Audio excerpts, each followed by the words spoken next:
So ayun guys, pang 7 araw na natin kay Lalamove. Ayos. Pero ngayon, meron na naman tayong personal transaction. Kasi usually masarap talagang isabay si Lalamove kapag meron kang transaction. Ngayon, papunta akong Makati. Pero nag-on ako ng mga around I think 8 or 9. Kaso nakakuha na ako ng booking na somewhere in Manila. Around 1 PM na. So matagal yung naging waiting time natin kasi ang araw ngayon is Sabado. So I don't know if kapag Sabado ganito yung nagiging booking kay Lalamove, which is kakaunti nga compare sa weekdays. Pero anyway, ngayon papunta tayong pick up point, which is sa Los Baños to Manila. Then ang transaction natin sa Makati is kukuha tayo ng plaka ng motor. Hindi ko ma-register yung motor ko kasi nga according kay LTO meron na daw plaka at kunin ko daw doon. At hindi na sila nag-agree na MV file or I don't know kung ano man, which is para sa akin available naman na, kaya mas maganda na kunin na rin. So naganap ako ng pa-booking pa Makati sana, kaso wala akong nakitang pa Makati. Anong oras na din? Ang oras ng sarado ng shop na pinagbilan ng first owner, which is alas 5.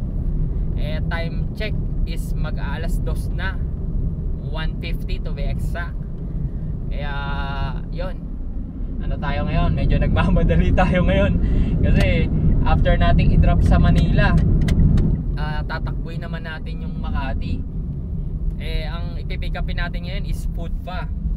So para nga maibisan yung toll fee and gas, ginawa na natin ang paraan, which is naghanap nga tayo ng booking. So ito, so kahit pa paano meron tayong kinita, hindi pa tayo naggas.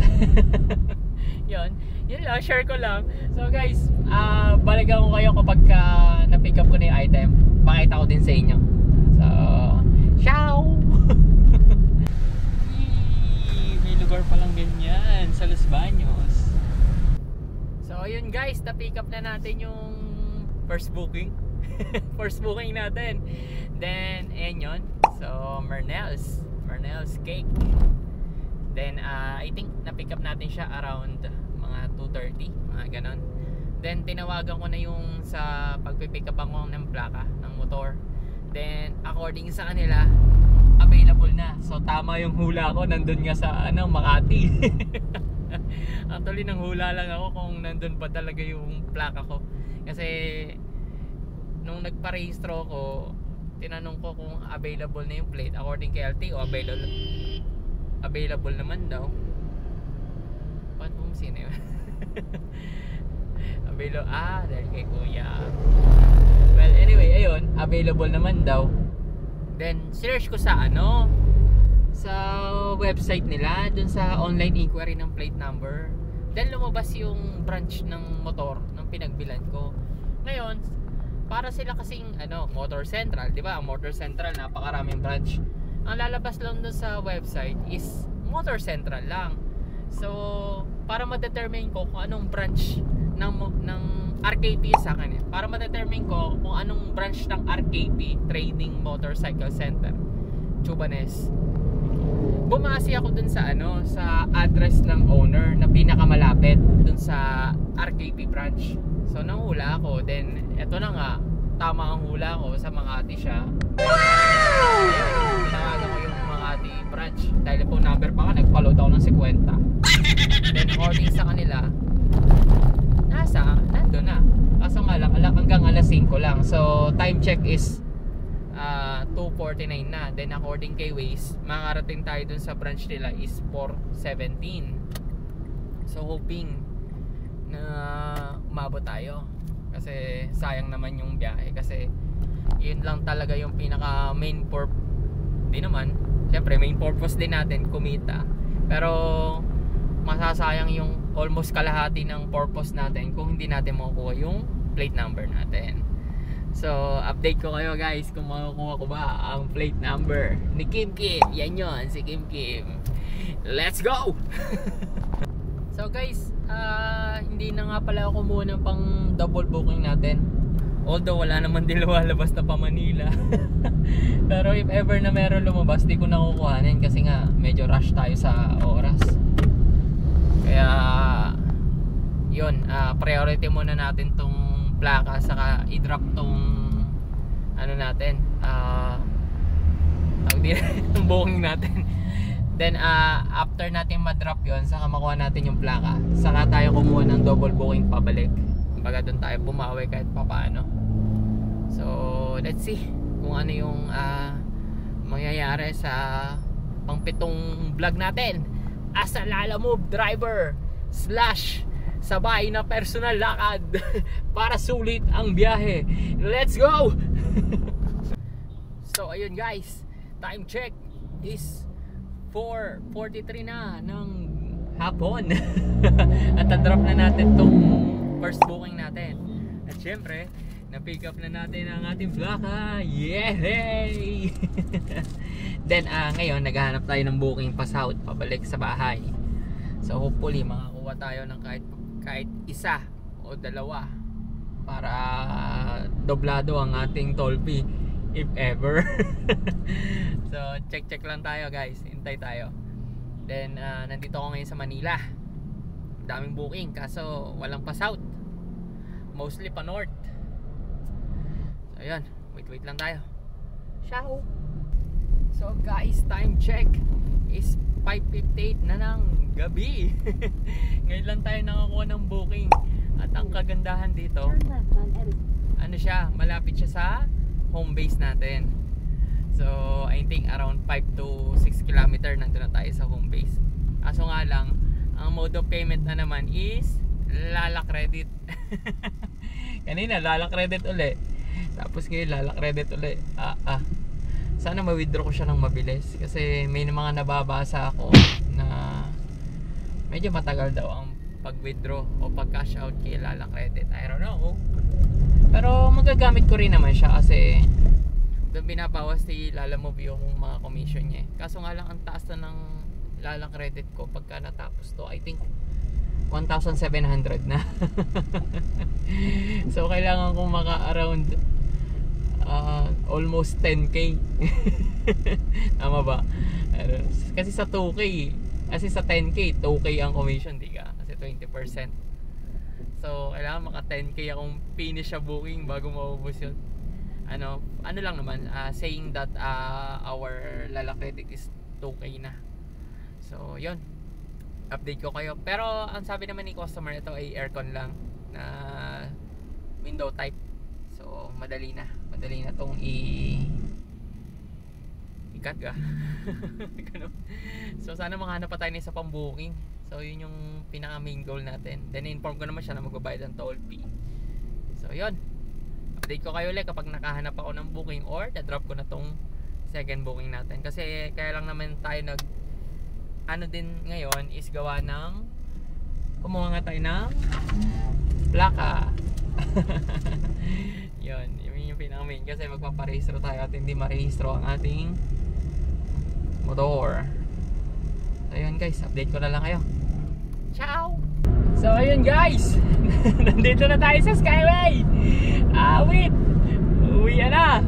Tapos mamaya mag-work tayo pag-uwi para panalo ang ating ride ngayong araw. Nag-start tayo ng mga alauna na ata o 12, I don't know. Pero nag-open tayo ng alas 8. Kaso nga lang medyo madalang ang booking. Siguro pagka gantong Saturday and Sunday, hindi ganun kadami yung booking. Unlike talaga sa weekend. Kasi sunod-sunod yung south to Manila eh.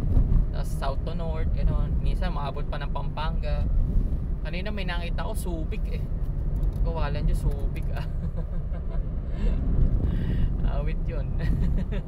Ang fee niya is 2,500 from Manila to Subic.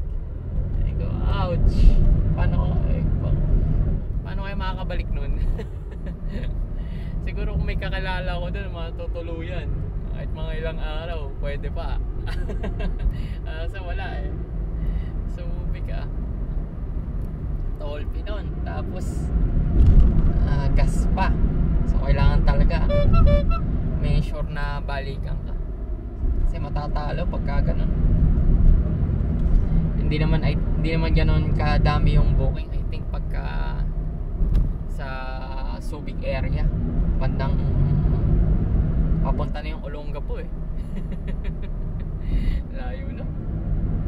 Pero nakapunta na ako doon, I think 4 na beses na. Yun. Anyway, so yun, update ko lang kayo. Dalawang booking lang tayo for today's video. Then so far, so good naman ang nagiging biyahe natin. Kasi nga, sambot niya yung yung toll, pay and gas.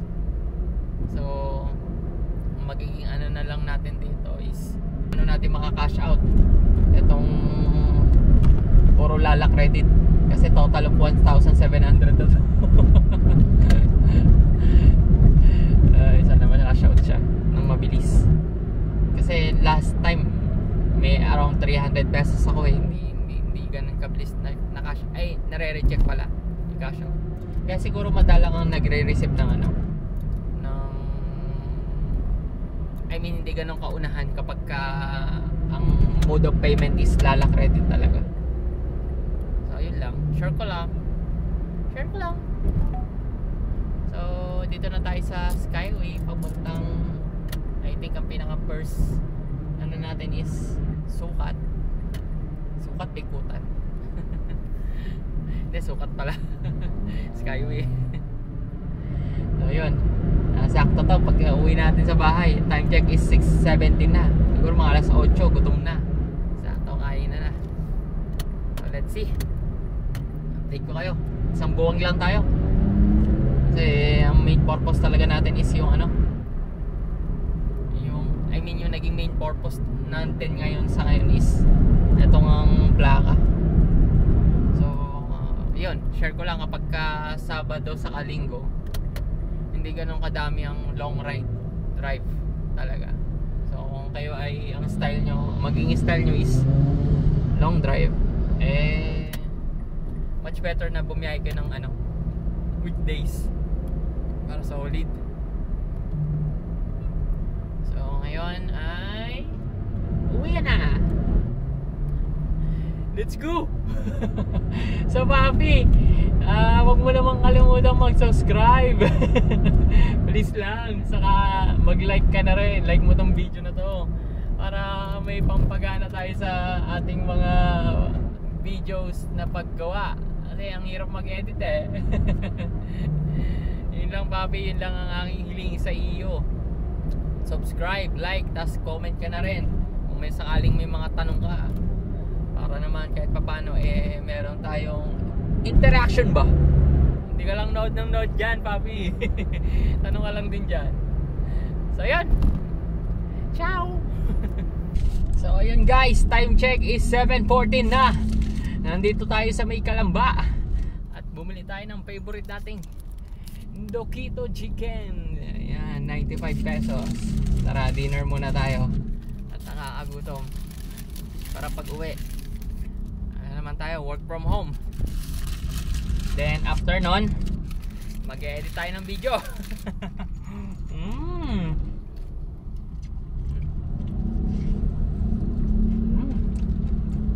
Hop.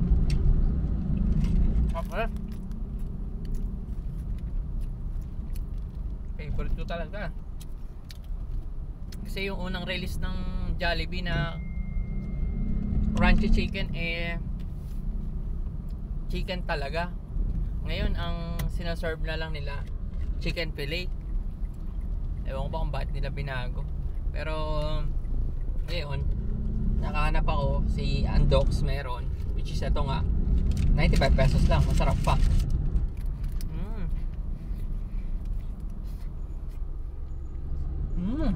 Hop.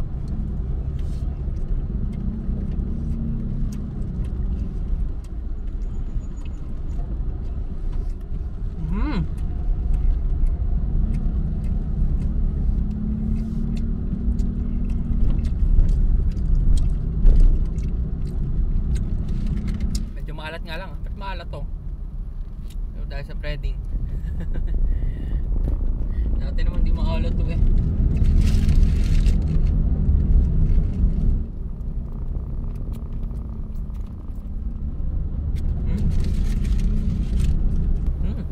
So, balik ako na lang kayo later. Kain muna ako habang nagda-drive. Let's go! So, ayun guys. Na-drop na natin yung last booking natin. O yung pangalawang booking natin. Time check is 7:48. So, uwi na. So, yun lang guys. So, sineshare ko lang din sa inyo yung experience ko pagka ang trip nyong booking ay weekend. Ngayon, Sabado. Medyo matumal. So, yun. Nakadalawa lang din tayo. Wala tayong double booking papunta sa pabalik. Pero okay na kasi ginawa natin ang ating plaka ng motor. So, wag mo naman kalimutan mag-subscribe, papi. Papi chulo. Wag mo kalimutan mag-subscribe. Saka i-like mo naman tong video na to. Saka comment ka na din. Pero syempre, share ko na din sa inyo etong gamit kong cellphone holder. Hindi nyo kita pero solid yan.